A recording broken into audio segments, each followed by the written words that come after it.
Hello everyone, Exhibition Cadet Sabir Shah here.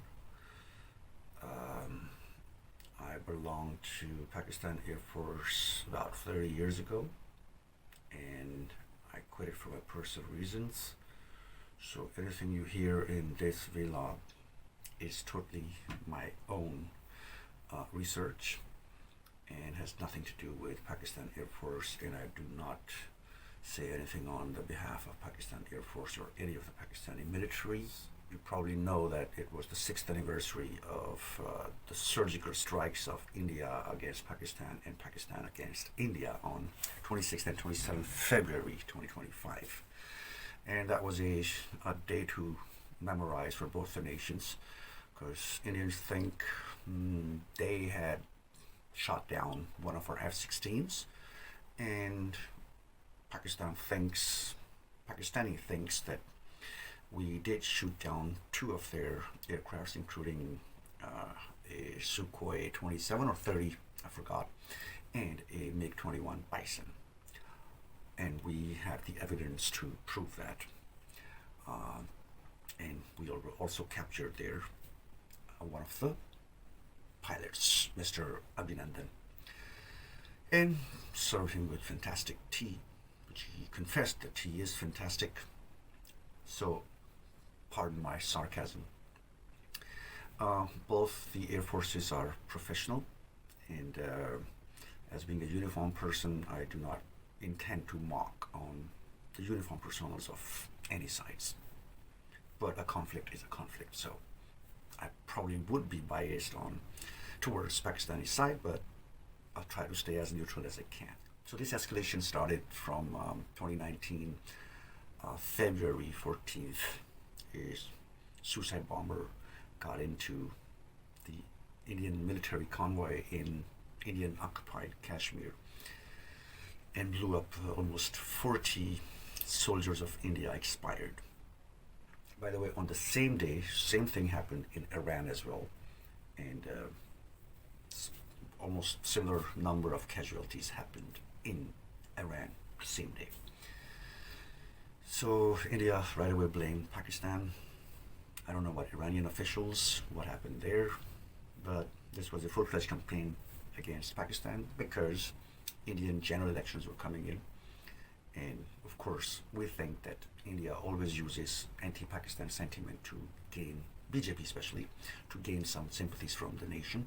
In Pakistan, no elections are campaigned on the basis of anti-India hate.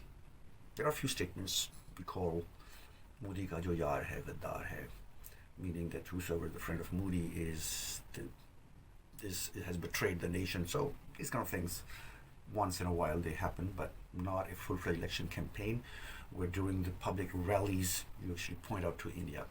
That doesn't happen in Pakistan. So BJP, led by Mr. Prime Minister, present Prime Minister, and ex-Prime Minister as well, Mr. Modi, Narendra Modi, and they started a campaign against Pakistan. And if you cover a few elections of India, this happens right before the elections. So I don't know whether some of our people are supporting BJP and actually do those things, or they do it by themselves, inside job, and then blame Pakistan.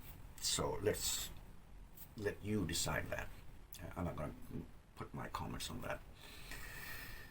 So once the escalation started, Mr. Narendra Modi in public rallies was telling that we will do the surgical strike on Pakistan.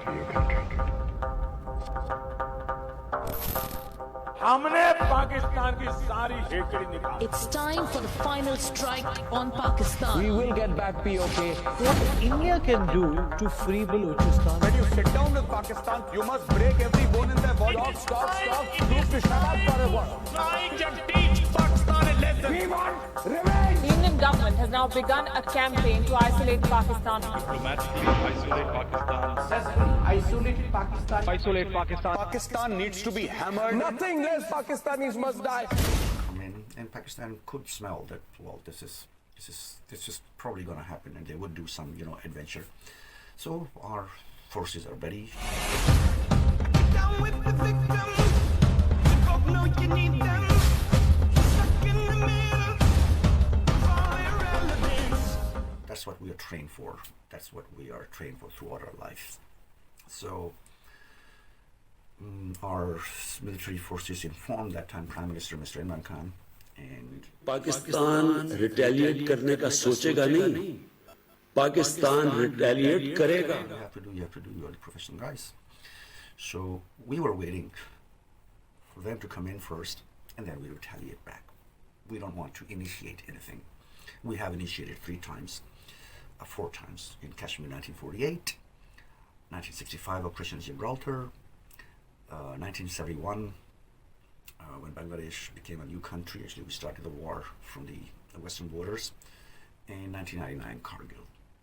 And now, after 1999, things have cooled down, and we don't have any major conflict, because we know the present thing is to go for the economy and betterment of the people. That's on the surface. Internally, we don't know what is going on, but at least for 20-25 years, no adventures had happened. So this was the story. And then the Indian Air Force, with 6 of the Mirage 2000s, French-based aircrafts, they entered our international airspace through Balakot, and they stayed in the vicinity for 21 seconds, because the turn of the Mirage 2000 is literally, big, the radius of turn.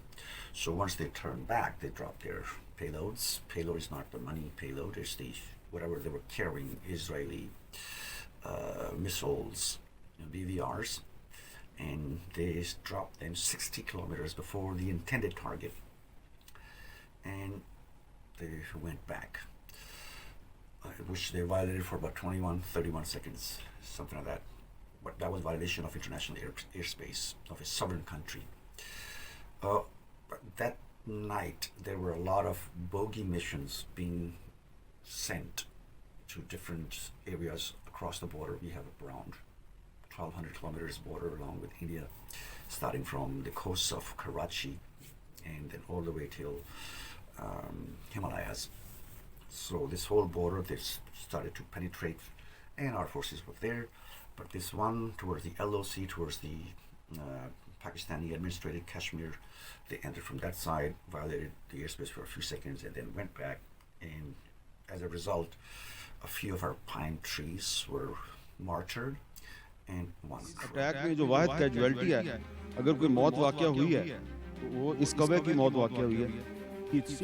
That was the damage they gave, but once it went back to Indian media, wow, there were so many ridiculous news that this new missile came in, it made a hole on that madrasa, that's place where the Mujahideens are being trained to fight in Kashmir, and made a hole in the ceiling, and it dispersed. It only killed the 300 people over there, and then it went out through the door. These were actually the media reports, which, of course, people in India like that sentiment. So whatever is welcomed by the general public, of course, they're going to present those things, but they have a lie has no feet, they say. Anyhow, gone back. Now the high-level security official meeting was held, including the political parties of Pakistan, and were briefed that India has breached at 3 in the morning. So now it's time for us to, of course, to give an answer, because they both are nuclear nations, and conventional war, if they came in, we have to answer them in the same way. And we also came to know that they have some missiles pointing towards Pakistan, 9 missiles. I hope they were not BrahMos, because if they're BrahMos, you know what happened later on. But anyhow, Pakistan used 24 hours to, actually we had so many targets, the Pakistan Air Force had so many targets to attack, and they were open targets, and we could have done any of them. But the Pakistan Air Force then, because we didn't want to escalate the things to a war level, so that's why Pakistani Air Force and the military administration came up to a point that, okay, we will just go and drop the bombs next to the intended targets. Indians also did the same thing, but they claimed that they had killed those people, the Mujahideens in the madrasas. But as I said, Only a few pine trees and a crow was killed in action, KIA. So proper video cameras were installed on the airplanes within these 26 hours, and reportedly 5 squadrons took part in, and only 3 of their call signs, because every squadron contains its unique call sign, like aggressors, gamblers, and rhinos, rhinoceros. The 2 are not in public yet, so I will not disclose them. So these 3 squadrons represent 3 different kinds of aircrafts. Now everyone knows that aggressors were the F-16s, and gamblers were the F-16s, aggressors were the GF-17s, and rhinos were the Mirage 3s and 5s. So basically what happens is that Mirages are equipped with H-4 bombs with eyes, and once you drop that bomb, you can, just like a video game, control it and drop it to the place. So the previous version of H-4 was that the Mirage had to dive in, and you have to stay within a certain miles of the target so that you could operate the bomb. Otherwise, it's going to be go blind and get dropped everywhere. That what happened to the Indians on Mirage 2000, the Israeli missiles. They couldn't reach the target because they had to be close to the target, and because the Air Force, Pakistan Air Force, was coming for them, so they escaped. But our H-4s are much capable, and I would not say how much their range is, but I can just say one thing, that none of our aircrafts violated even LOC. The line of control is a temporary ceasefire line between India and Pakistan on the Kashmir region, and that's not an international border. So because of the UN resolutions, we are allowed to go across and come back, although now it's very risky because India, about 1 million of Indian soldiers are in that area. So this is LOC, line of control. It's not an international border, but Balakot was international border, which India violated. So we had the rights to go from any side in, but just tit for tat. But none of our aircraft violated any international spaces, any line of controls according to the UN, because our missiles are that capable. They could be controlled from staying within our borders. And India can only think of the results. So everything was shown the next year on national TV, that how the operation was conducted, so it's not a secret anymore.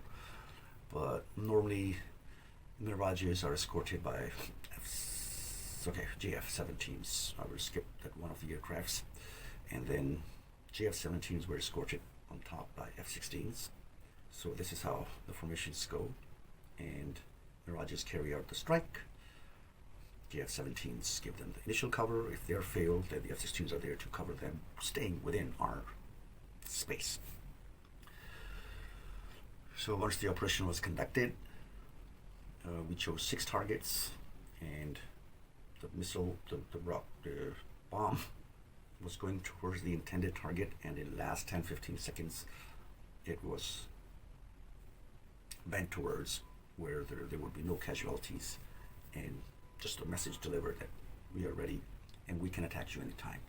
Now, once these explosions happened, and Indians had no idea what was going on, but they were expecting for airplanes to come in during the nighttime, and then during the daytime they hear these explosions at 6 different places near their main bases and their ammunition depots. So they were panicked. They scrambled their flying coffins, MiG-21s, Bisons, and there are reports of Mirage 2000s as well, but because of the radar jamming, they had a few problems with the radar, so they came back. And Sukoi 2730, it's very 4th generation aircraft, it's Russian, and they were scrambled, and because of the electronic jamming, they had no idea what they were doing. So they were literally flying in a circle, trying to look from where these missiles came in. But as I said, there was nothing in their area. So one of them became a Django and entered LOC, line of control. And that's where the Pakistan Air Defense controllers already informed the aggressors, the gamblers, Ronald already went back, that, well, check your targets if they're locked. So Pakistan had 14 targets. I mean, just a push of button and those 14 would have been eliminated. That aggressor 1 and gambler 1 was given the permission to shoot down because we were 100% sure that the wreckage would fall into our area. Sukoi 30 had a bigger speed while running back, so that wreckage was found about 7 kilometers into the Indian occupied Kashmir. But MiG-21 couldn't escape and fell in our area where Abhinandhan was captured and served with nice tea. Instead of MiG, he was given a mug full of tea. This tea is fantastic, goes to 1965 when Indian generals claimed that when they attacked Pakistan at night, although that was started by Pakistan, there was a huge month or 2 month progress going on, but they attacked the international borders, and Indian general was so sure of wind that he said that we will have tea in Lahore, which they never had. They could never reach a few kilometers into Pakistani border, and then they were repelled back. So that was a sign of that tea. And Narendra Modi also used to sell tea when he was not the prime minister in his early ages. So this tea was symbolic. Tea is fantastic. So this whole operation was wrapped up, and India got the message, and that's why even their army chief, Ravi Bipin, he was there in one of the bases, and we knew it. And after that, the de-escalation came, and all the world powers came in and then told India, okay, you take this F-16, which your imaginary F-16 you have shot down. There's no way that MiG-21 can shoot an F-16, but there is a way that GF Thunder can shoot a Sukoi 30, and of course MiG-21 is like F-7PGs, which we have. It's the same technology which was given to China long ago. MiG-21s and F-7PGs are similar aircraft, but how we have improved, we're still flying them, is a different story. And in India, they're called flying coffins, the world's largest manufactured aircraft. Now, the story ends here. And definitely, India, BJP won the elections. That was their target. So after that, nothing has ever been said about that. And then they started yelling about the F-16, the MiG-21. Again, we showed the international juries, all the missiles and the rockets were intact when Abhinandhan went down. So anyhow, we'll give them the advantage of that one. Doesn't matter. But we did shoot MiG-21 and a Sukoi 30. That's a fact which they can't deny. And they were so confused. Their Spider air defense system, SPYDER, got active, and the helicopter that was going to rescue the Sukoi 30 pilots rejected, and I think they perished as well. And their own Spider defense system shot down their Mi-17 Russian-based helicopter, rescue helicopter.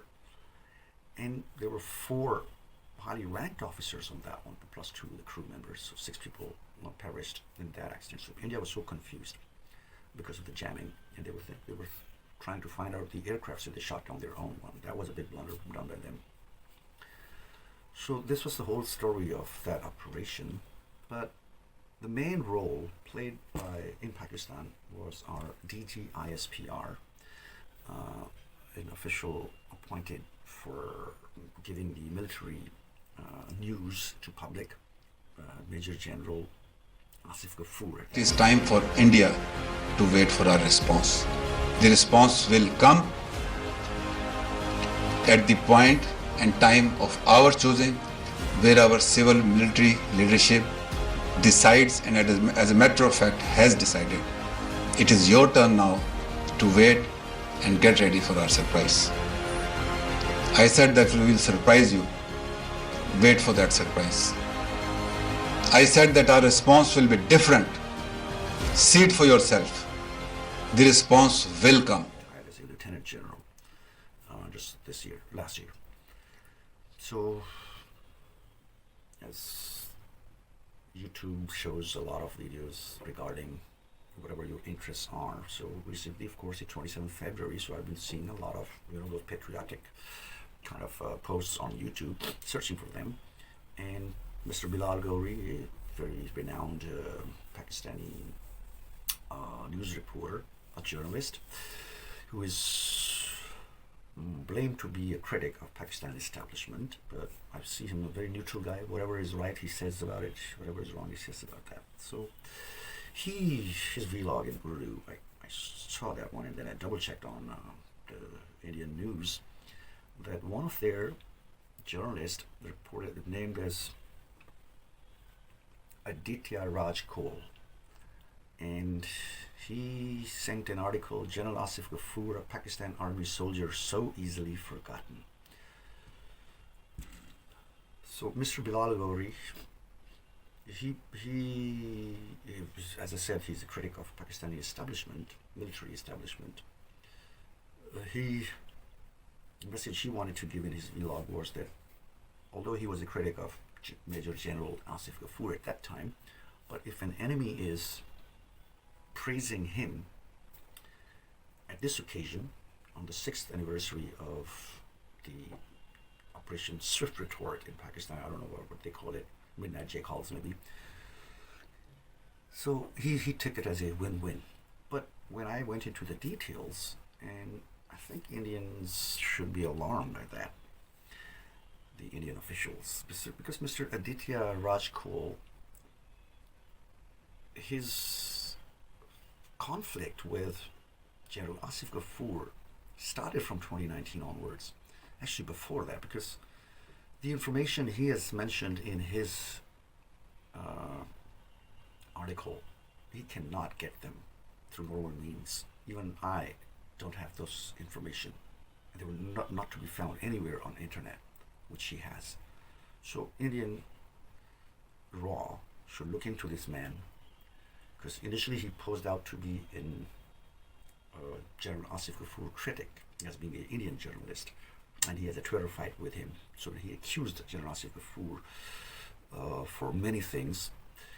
During that time, after 2019, after this Operation Swift Retort came to its end, because General Asif Ghafoor used to appear on TV and to boost up the morale of the nation, and his famous quotes were that India should wait, and we will choose the time and the place, and we will give you a surprise. So we call it a surprise day because of General Asif Ghafoor's statement. And he was the one who actually came up at 9:47. The operation started at 9 o'clock, 8:45, and was finished by 9:27. The Operation Swift Retort by Pakistani Air Force. And he appears on TV at 9:47, gives the whole detail, how many we captured, how many we destroyed, and how we did it. So he was a pain in the ass for Indians, and he was being discussed a lot. And this man, Adiyat RAJ Kaul, attacked him on his Twitter, Peace for Change, many times. All the record is you can go and check his Twitter account as well. So after 6 years, in 2025, the man who was the biggest critic of General Asif Ghafoor comes up and writes a praise about General Asif Ghafoor. No, that's where, and the piece of information he has, I don't think so that even Raw has that kind of information. So he starts with Lieutenant General Asif Ghafoor was not so long ago a blue-eyed officer at Pakistan Army headquarters GHQ Rawalpindi, yet due to General Asim Munir's lack of faith in his integrity, he was systematically sidelined. That's a lie. Pakistani army system is like a pyramid. Okay, so if you have, it's like going like bits and bytes. Yeah, 1 byte and then 2 and then 4 and then 8 and 16 and then that's how you move on. 32. Pakistan army goes exactly the opposite. So if you have, let's say, 1,024 people at a certain level, half of them would go up. Right now you have 512. So at a certain rank, 256 would go up. And then again at a certain rank, 128, 64, 32, 16, 8. So as you see, our top corps commanders are 8 in number because there are 8 corps. And then 4 go up, then 2 go up. In the end, these few people, they have the hold. So one of them is selected as the Chief of Army Staff, their topmost designation in Pakistan military. So he went down normally. This is what happens to any of the generals. So if you point out one or systematically sidelined, no. It is systemized, but it's not to be sidelined. He is our hero, and he will remain our hero for his services. This is the story of a good soldier. Imagine a guy who was a critic of General Asif Ghafoor is calling him a good soldier, who has shown the door by the deep state of being a larger-than-life figure in the eyes of Pakistani public. He was back then. But again, quoting Mr. Asif Ghafoor's own words, no person is higher than the army, and army is not greater than Pakistan. So people don't worship persons in military ranks. So anyone can fit in those ranks. Those ranks are going to be admired. Back in Kargil, the DGISPR of that time, he was a hero because he was giving all the news to the public doing. So he was a very famous character at that time as well. So no, this is not the case in Pakistan. Wrong. This information, which I'm saying that Raw should look into this guy, how did he get this information, because it's not available online. Pakistan Army's Lieutenant General Asif Ghafoor's illustrious military career began when he was commissioned as a second lieutenant in the 87th Self-Propelled Medium Regiment from the esteemed Pakistan Military Academy. Go to Wikipedia, try to find this information. You will not get. If he's getting, that means that he has a relationship with Pakistan military, because this is a classified piece of information, and there's no way that General Asif Ghafoor has given him by himself. Even if he has given, then Raw should look into it. Having relationship with Pakistani military. Come on, guys. You earn your bread and butter on selling this narrative. 87 Topkhana and quickly proved himself to be a bright young officer, excelling in his courses at the School of Artillery. Okay, that information could be given. Okay, now another piece of information which no one has. Ghafoor's military expertise was showcased during the Kargil War, where he directed pinpoint artillery fire on Indian positions and troop movements along the national highway. Operation Kargil was a top secret operation which was prepared over 7 years of time. And apart from General Musharraf, only two of his generals, back then he was not even general, he was a brigadier, because military has different assignments and everyone is given that dossier, and then they have to go according to that one. And once they come up with a plan, then they execute the plan. No one can ask them questions because one person is given one task. This is too much information, but Operation Kargil, till to the date, we don't know who Captain Colonel Sher Khan, the one who was given the highest military award in Pakistan, and the person who assisted him. Who were those 1,500 people? Have they ever reported in military academy Kabul? And who sent them there? It's a top secret. It's not a public information. And he here claimed that General Asif Ghafoor, he was the one who pinpoint artillery fire on Indian positions. Well, these are the questions have to be asked by the Indian Raw from this idiot. Now he says he also led his troops in fierce combat against the Tehrik-e-Taliban Pakistan in Operation Sherdil. We have no idea what this Operation Sherdil is. Sherdils are the acrobatic team of Pakistan. So I don't know about this one. This information is public, that he was a DGMO. And by the way, when he got sidelined from being a DG ISPR, which is a tenor for about 2 years, and then you get promoted and you become a lieutenant general, and then you start commanding the corps.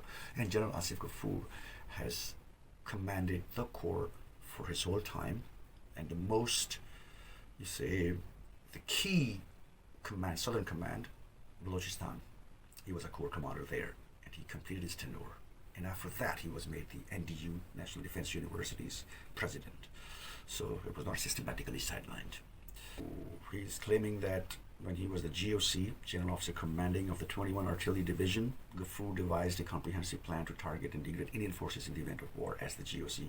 Again, this is a piece of information that cannot be public. So, yeah, how did you get it? Our sources can't be disclosed. Yeah, bro. Ghafoor earned himself the reputation of being compassionate towards the general public while taking firm stance against Tehrik-e-Taliban Pakistan fighters. Yeah, all the DGISPRs, even now the present one and the previous one, Major Babar and Major Sharif, now Major General Sharif, they're doing the same thing, and they're equally famous in public. However, Ghafoor's growing popularity eventually led to his downfall. Again, I said, you have to complete a tenure as a DGISPR, then you're promoted as a lieutenant general, and you go command a corps. And he commanded the best corps in Pakistan, one of the best corps, for I think 2 years. During his transfer to the 40th Infantry Division, Ghafoor was involved in an accident which may believe was an attempt by the Pakistan establishment to eliminate him. Fortunately, he survived, but the incident led to him discontinuing his Twitter account, Peace for Change. Wrong. His account is still his account is still active. This accident was not reported in anywhere on Pakistani media. Actually, there was a Twitter on 5th of February 2020 by Oasis Energy CEO, Mr. Osama Qureshi. He was the first one to give this piece of information with pictures of the accidented car. No one else has reported that in Pakistani newspapers. But this guy, Adiyat RAJ Kaul, has this piece of information. So there's a nexus between Osama Qureshi and Mr. Adiyat RAJ Kaul. And he was the biggest critic at that time. And he even posted a tweet ago, he got saved. And he is unharmed. And later on, people quoted that tweet. Some of the renounced journalists in Pakistan, like Amir Dakar Hussain, also did that. But that piece of information will not, and he is accusing that the military establishment wanted to kill him. Guys, when the military establishment want to kill someone, ask all your assets in Canada and UK and Denmark, how they were eliminated. So when they do something, they don't even leave a mark. Even your RAW has killed those Canadian 6, right? But you left your footprints and got caught. So anyhow, well, I will just go to the end because you could read. I will put the link in the description, but these are my concerns about. And in the end, she claims that the rise and fall of Lieutenant General Asif Ghafoor is a case study itself. Disclaimer, the views expressed in this article are those of the author alone. The opinions and facts in this article do not represent the stand of News 9, which is a news outlet. So, this was my 2 cents on the whole occasion, 27th February, and General Asif Ghafoor's role. He was a subordinate to military, and whatever orders are given to him, he fulfilled them. He was a very professional officer and a very talented one. That's why he went up to this rank. And unfortunately, he couldn't become the Chief of Army Staff. There are many others who couldn't do that. Only one can become. So, and no one regrets that because they know that's how the system works. So we salute to his services, and we ask RAW to check on this guy. He'd probably be a double agent. See you next time.